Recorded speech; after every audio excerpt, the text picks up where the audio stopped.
I don't know if you know this, but RFK picked a VP candidate today. And let's take a look and see who she is, and let's get your opinions there, because I don't know if this is it. Like, they say when the fat lady starts to sing, it's all over. But I hear the fat lady singing after this one. Jamie, let's go to the sheets over here. Nicole Shanahan. Who the hell is Nicole Shanahan? Well, we'll give you a little glimpse about who she is. Take a look right over here. Robert Kennedy announced Nicole. I'm just going to read real quick. Hold on.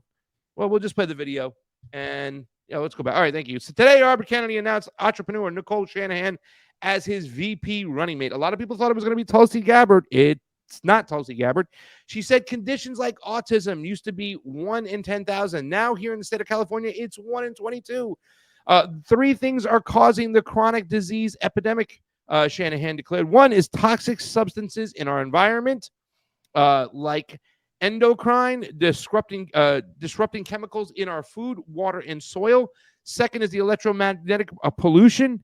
You don't hear politicians talk much about that either. The 3rd cause is the cumulative impact of medications and vaccinations needed throughout childhood, for which comprehensive safety studies assessing long-term effects are currently lacking.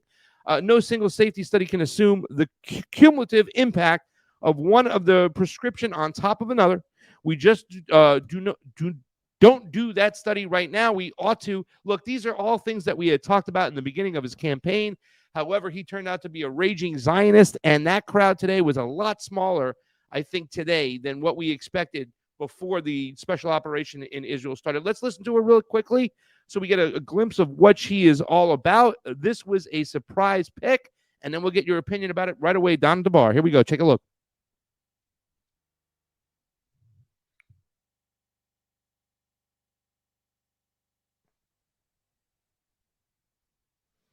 Jesus, Jamie, check your internet. I discovered that women's fertility is in precipitous decline around the world. We are facing a crisis in reproductive health that is embedded in the larger epidemic of chronic disease. Because it has been so personal for me and my daughter, I got deep into the research and consulted some of the best scientists and doctors. Let me tell you what I found. There are 3 main causes. 1 is the toxic substances in our environment, like endocrine disrupting chemicals in our food, water, and soil, like the pesticide residues, the industrial pollutants, the microplastics, the PFAs, the food additives, and the forever chemicals that have contaminated nearly every human cell. Yes, and it makes you angry to hear this. It makes me angry to say it because we shouldn't be here right now. 2nd is electromagnetic pollution. You don't hear politicians talking much about that either, but it is something we need to look at. As Bobby says, we need to investigate every possible cause of chronic disease epidemic that is devouring our nation from the inside. 3rd, I'm sorry to say, is our medications. Pharmaceutical medicine has its place, but no single safety study can assess the cumulative impact of one prescription on top of another prescription and one shot on top of another shot on top of another shot throughout the course of childhood. We just don't do that study right now, and we ought to. Stop it. All right, enough. Look, I agree with everything she's saying here. I think a lot of people felt the same way when Bobby chose to run. However, it's spun so far out of control. I mean, there was a rumor, Don, that Shmuley might have been the vice president today. He might have chose Shmuley. I mean, when she's talking about electromagnetic pollution, is she talking also about chemtrails? Is she kind of winking about that too as well? I don't know if she's talking about 5G, what's going on. But this woman was once married to Dustin Moskovitz, right, who was the co-founder of Facebook, for crying out loud, and she has ties to Event 201. What the hell is he thinking? And your initial thoughts on this being the selection for the vice president? My first thought when I heard her name was, who? I don't follow the, I don't know what, the public relations work of investment bankers and billionaires and their people in their orbit. I don't watch read People magazine or watch any of those programs on television, and I could care less. I know what's going on in the world right now, and I know what's going on in this country right now, and I know what some of the things that need changing seriously, quickly, because the survival of our species and many other species on the planet is on the table, with some very crazy people, playing cards on that table. I went up to, as you know, Boston to see the kickoff of Bobby Kennedy's campaign. Yeah. And I was very hopeful. He was speaking about the capture of government agencies by corporate interests, by the industries that they are supposed to police, about the capture of the entire government by basically the military-industrial complex, with the CIA as a handmaiden to that process, creating or instigating wars around the world, so the cash kept flowing to the arms manufacturers. Up and down the line, the things that are the most serious issues in front of us, I saw him as, someone, first of all, with his name. A lot of us that look at the history of the United States, or that were alive from those times, believe that the murder of his uncle John Kennedy, and then the murder of his father and of a few other people, Martin Luther King Jr.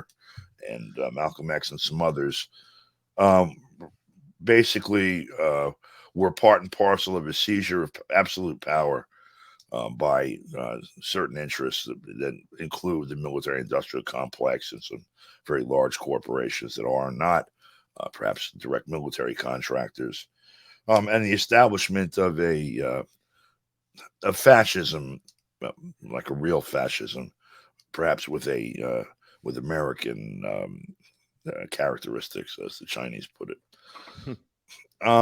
And so seeing him enter the race carries with it at least a symbology of maybe this is something that could be put back on course. Yeah. And then just one thing after another over the course of I'm looking at his campaign and saying to myself, basically, what the hell is he doing? If the things that he said he was doing at the kickoff were his goals, I don't understand the path he's charting to get there. I don't know this person in terms of her intrinsic skill set, value, to put it in crude terms, as an actual vice president or president, because that's you have a vice president whose job is basically lady in waiting for president. If the president dies, the president's incapacitated, you take over the reins. It's someone that is qualified, capable, up to speed, all of that. The only things I've ever read about her public life, I mean, she says some, wonderful things, I guess, about the environment, as do most people, is that, she was married to and hanging out with some billionaires, and, not. There's a rumor that she was sleeping with Elon Musk at one point. I don't honestly, I'm going to be blunt. I don't give a shit about any of that. I gotcha. I barely give a shit about who I've slept with over the course of my life. I mean, it's just not ditto here, pal. It's not the center of life. Yeah. Okay. But when he decided when he decided to sign on to the whole Israeli position over what's going on in Gaza, that distressed me. He comes at this stuff from an inside baseball, perspective. I mean, his father was president. His father was an uncle. His father was a senator. Yeah. The U.S. Attorney General. His uncle was president. His another uncle was a U.S. senator. He's got another uncle and cousins and stuff that are in Congress. All this, it may be that they know the secret mathematics that unless you say these things about Israel, you're never going to get into the office, period, no matter what. So maybe that's it. As disgusting as it is to see anyone mouth support for actual genocide going on right now, maybe that's just the cost of business here, because blowing up the whole world isn't going to do anyone any good, even people in Gaza. And we're kind of charted on that course right now. But then, the thing with the Libertarian Party, apparently their line to get on the ballot with. Well, first of all, not being in the Democratic primary, not forcing your way through the Democratic primary, to me seemed like an error if your intent is to really reform the system, because it would have exposed the absolute bankruptcy of it if he gave it a good solid shot and they pulled all the nasty stuff that they're pulling on Trump on him. I understand and respect his decision to not go that route, because number one, it would take a tremendous amount of resources that perhaps he has access to and perhaps not, and who knows what strings go with those. And also, if he has a course that he's charting, to the election and to the White House, it would probably at some point not involve the Democratic line. So that's a give me there also. When it was, when he was deciding whether or not to run as an independent, I was very disappointed that he didn't take or work out a deal or find some way to either take the Libertarian Party's line or cobble together and negotiate some kind of a sort of national semi-fusion ticket, taking Libertarian Party line in this state, maybe Green Party line in that state, etc., so that he's in each state and has access to the number of electoral college votes necessary to be, make it theoretically possible to be elected, and not have to spend all your money hiring people to go get signatures and then litigating to get back on the ballot with thresholds, 2, 3, 5, and 10 times in terms of numbers of signatures as you would need if you used one of these party lines to get on. I didn't understand that at all. I understand it from a public relations point of view. I am truly the independent, but there's a guy running in Texas as a independent candidate. His name is literally anybody else. I think he just changed his name legally to literally anybody else. He's pulling the Brewster's Million, right? Yeah, exactly. None of the above. None of the above. So what he's doing, he's running for president, and he envisions, Biden, Trump, anybody else. What else? Yeah. So, okay. He'll work in Michigan, right? So, I mean, maybe he's trying to read. Well, forget that part. This is the part I want to get to. In order to do that, he has to get 115,000, I think, good signatures to get on the ballot. Now, I went to Texas in 2004 as a part of the effort to get Ralph Nader on the ballot in Texas for that election. And it required less. I don't remember, it was 40 or 60,000 signatures that you had to get on the ballot. And we got in excess of it, by a good margin. If it was 40, I think we got 60,000. If it was 60, I think maybe we got 80 or 90. What happens, of course, is that the Democrats and Republicans challenge the petitions. And what the challenge means, basically, you're handing a petition with signatures of voters saying, please put this guy on the ballot. And so this is only eligible voters in the election for the office that the petition is seeking to put the person on the ballot for. So if I can vote for president in Texas, then I can sign a petition to put Ralph Nader on the ballot in Texas, unless I've already signed a petition for somebody else. So you submit 60,000 signatures that you have, 100 people go out and gather. I have my son, who's the most meticulous guy in the whole world. He goes out, he's got an electronic copy of the voting rolls. He goes to your house. He sees that you haven't signed anything. He asks you, and then he writes down your name exactly as it appears on the voting roll on his laptop, your address exactly that way, and has you sign, please make it as close to this as possible. All right, and he brings in, say, 3,000 signatures. I've got my other son. I love him, but he's going to go down to the corner bar, spend the money I paid him to, do the signatures, drinking, And then he's going to walk around from bar to bar in town and have people sign this thing. I'm going to get Mickey Mouse's signature, Donald Duck's signature, and all of that. We submit all of them. And now they get challenged by the Board of Elections. I mean, by the Republicans and or Democrats. Yep. The Board of Elections looks at it, and they go to the voting rolls.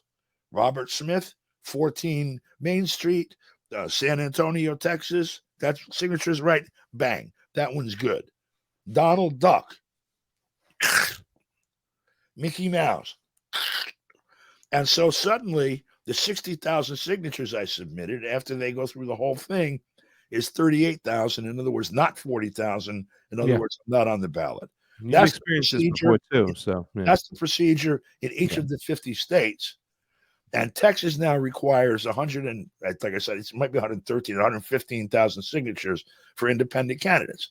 So that means if you're going to be sure to get on the ballot, the rule of thumb we generally use is 1.5 to 2 times the number of signatures that's required is what you should get. Absolutely. Absolutely. So that, by the way, when I was in Russia just last week monitoring all this crap that they say about the Russian elections, you don't have 50 states to go to, only one, and you only need 100,000 signatures for the whole country. Yeah.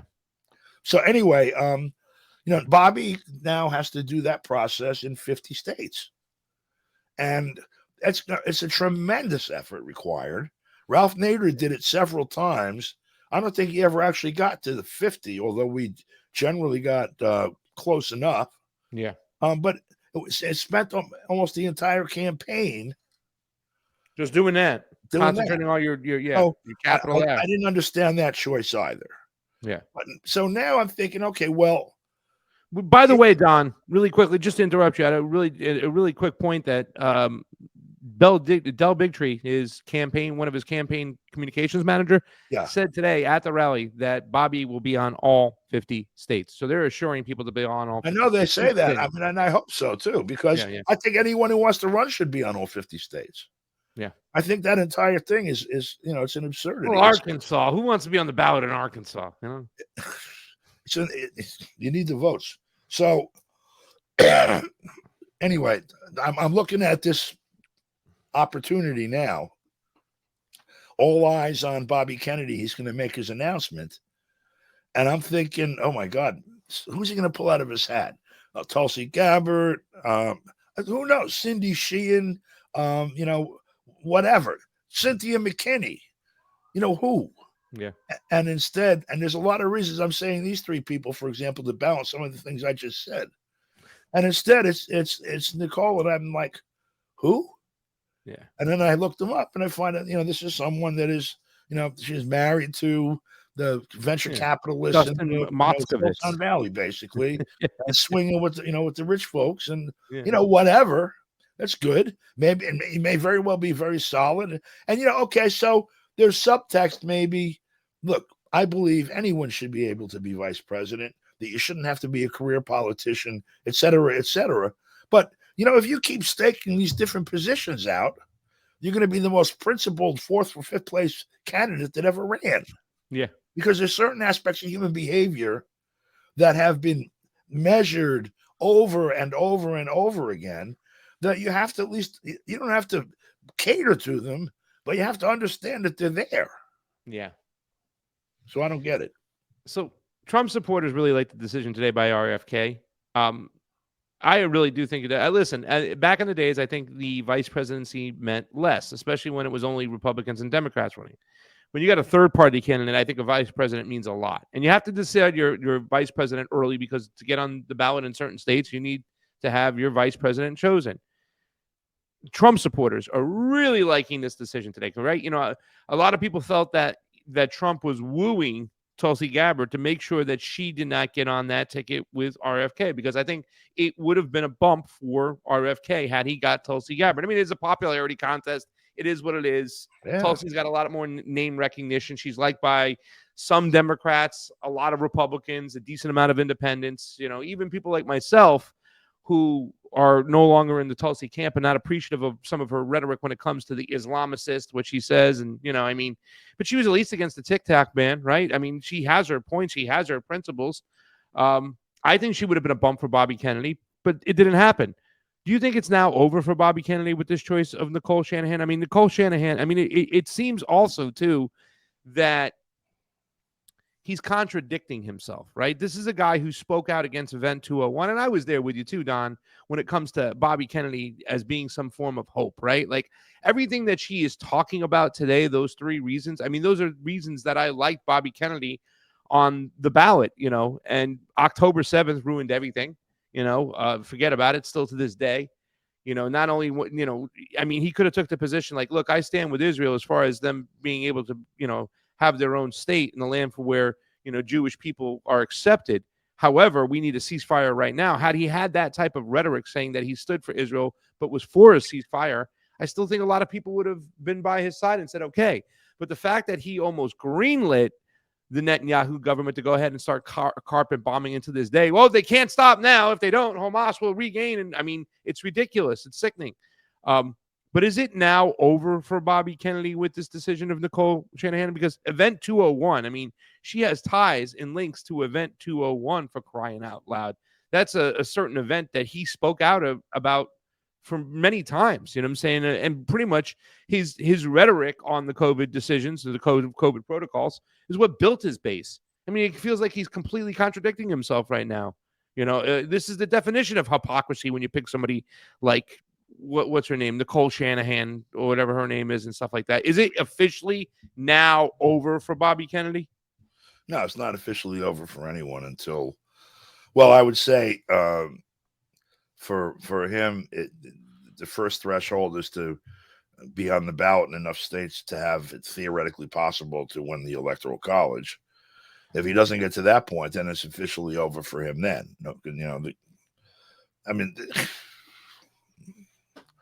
The presidential candidacy, well, it's not necessarily true either.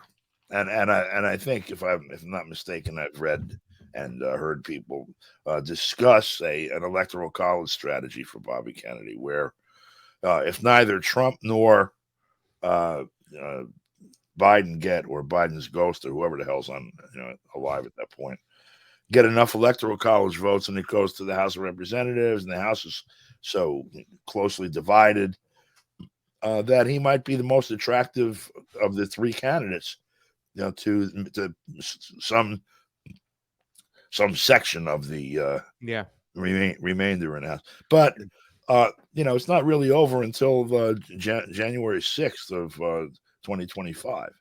And then it's over when they certify it, and it culminates in the inauguration on the 20th. Yeah. However, I think it's also important to. I mean, the campaign has. This is the most unusual campaign we've ever had, and it's early yet, but you can tell it's going that way. Looking at what happened in 2020, certainly, and even 2016, and we've had a number of unprecedented things go on, since this century began. George Bush's presidency, which was, an openly stolen election. Everything that happened in Florida, and there were a few other places too, but Florida in particular. Well, you got which election? You can go Ohio too for the second election, right? 2004 was stolen in Ohio. Yeah. And 2008 we elected a black guy. That was the first time that ever happened in the history of the country. And in 2012 we found out, well, it's not such a big deal. Let's do it again. And we found out that the black guy was no different from the other 42 white guys that they had him before, and some ways worse. Yeah. None of the other 42 white guys was able to install AFRICOM, for example, across Africa. Then 2016, we had the guy that everybody hated. The entire media and political establishment attempted to block him from taking office, win the presidency. In 2020, you had a total rewrite of the election law, in almost every state that mattered. And you had to vote safely, Don. Yeah. And also a shutdown. There was really no Democratic convention. You had like a basement public access TV show. It could have been run by, Wayne and Garth. Wayne's World? Yeah, Wayne's World. in Biden's basement. Great analogy, down in the basement, right? Where and now already this. I mean, there's no. You got a guy who's older than anyone has ever. I think anyone has ever actually entered Washington D.C. As scary as that is, what do you call it? He's running for re-election, and they've engineered it so he's unopposed. He's at war all over the world. He's on the threshold of a nuclear war with Russia. He denies it. He forgets that he denies it. All of this happens right in plain view of everyone. You've got this whole lawfare thing going on against Trump. Forget what he is. This is unprecedented. And you've got a Kennedy running on the third, as a third party candidate. So I wouldn't say anything's over until this thing is over, because it's the weirdest shit I ever saw. But I do know that they have a strategy, a plan to get through the election and hopefully secure the president. Hopefully secure the presidency through the House of Representatives. And so I think while we're looking at the different things that go on here, I don't know that we could necessarily compare them to any other election that we've seen before, because they're in a different game. Yeah. I don't know. I mean, I remember Dennis Kucinich on TV. I don't know if it was on Fox or MSNBC or CNN, whatever it was, but he was over there goes, this campaign is going like this. And it was on the up and up, right? When we headed up there to Massachusetts with all those mass holes, or New Hampshire, wherever we ended up in, I don't want to say we were necessarily supporters, but I think there was like some type of energy there and some type of hope and some type of like, okay, we're going to get conversations. I still don't believe he had any chance to win. Obviously, you went and just saw an election in Russia, and you can talk about how much more transparent and the chain of custody is actually adhered to in Russia, unlike here in the United States, where it's so out of whack. I mean, you're really close to Cynthia McKinney. She knows all about elections. I talk about it all the time. It's a joke. It's a selection, not an election. But either way, there was some hope when Bobby was running, and that campaign was like that. It was on the up and up, right? And then we had the situation with Israel, Gaza, and it kind of started going like this, where the plane was just starting to slowly going down. But to me, today, this is kind of like, now it's nosediving. Now it's gone. That crowd was not that big today. I know there's some people holding on, but the thing about the Israel-Palestine situation is most people don't think that RFK is just wrong on the situation. They feel like he's compromised. And that's something totally different than like, okay, I think I don't agree with him on this in his position over here. They feel that he's compromised. And when you feel like they're compromised by a lot of people who think that are really calling the shots, right? I don't want to get into that conversation. But if you're compromised from that up high, then you can't make any sound decision on anything. So it makes you kind of go like, yeah, I'm not paying attention to this guy. When you have a video come out on Twitter, a new campaign video, I was excited. I listened to each one. I was like, wow, we're going to have conversations in the public square that we didn't have before, finally. And now it's just like, God, I don't even want to pay attention to the guy. And in this decision today, it just feels like a nosedive. Final thoughts before we get to the next topic. It's still pretty early in the game. Yeah. We'll see who the candidates end up being, and it looks like it's going to be Trump and Biden. There's the question of whether Biden's body will hold out, and so whether he'll be alive or not. Yeah. And it's a question of whether or not they find all this other lawfare is not going to work, and they decide the only way to keep Trump out is to kill him, and maybe that happens. But otherwise, it's going to be those two. Dead man switch, Don. He's got stuff on him. As soon as Trump goes, the videos come out. That's what. There's that too. Yeah, right. That's what they're saying. I don't know.